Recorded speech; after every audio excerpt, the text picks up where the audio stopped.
తెలంగాణలో రానున్న రోజుల్లో చలి తీవ్రత ఎక్కువగా ఉందని వాతావరణ శాఖ అధికారులు తెలిపారు. రానున్న 2-3 రోజుల్లో చలి తీవ్రత ఎక్కువవుతుందని, ప్రధానంగా రహదారులపై ప్రయాణాలను వీలైనంతవరకు ఉదయం రాత్రివేళల్లో వాయిదా వేసుకోవాలని సూచిస్తున్నారు. దట్టమైన పొగమంచుతో రహదారులు ముందు కనిపించక ప్రమాదాలు జరుగుతున్నాయని అన్నారు. ప్రధానంగా ఆదిలాబాద్, కుమ్రంభీం ఆసిఫాబాద్, నాగర్ కర్నూలు, మంచిర్యాల, మెదక్, ములుగు, నిజామాబాద్, సిద్దిపేట, రంగారెడ్డి, వరంగల్, వికారాబాద్, హైదరాబాద్, మేడ్చల్ రంగారెడ్డి జిల్లాల్లో చలి తీవ్రత ఎక్కువగా ఉంటుంది. ఉష్ణోగ్రతలు సింగిల్ డిజిట్కు పడిపోతున్నాయని తెలిపారు. ప్రజలు అప్రమత్తంగా ఉండాలని హెచ్చరించారు.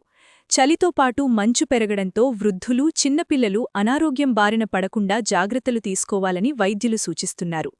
పొగమంచు ఉన్న సమయంలో వేడి పానీయాలు తీసుకోవడం, తగిన జాగ్రత్తలతో బయటకు రావడం మంచిది.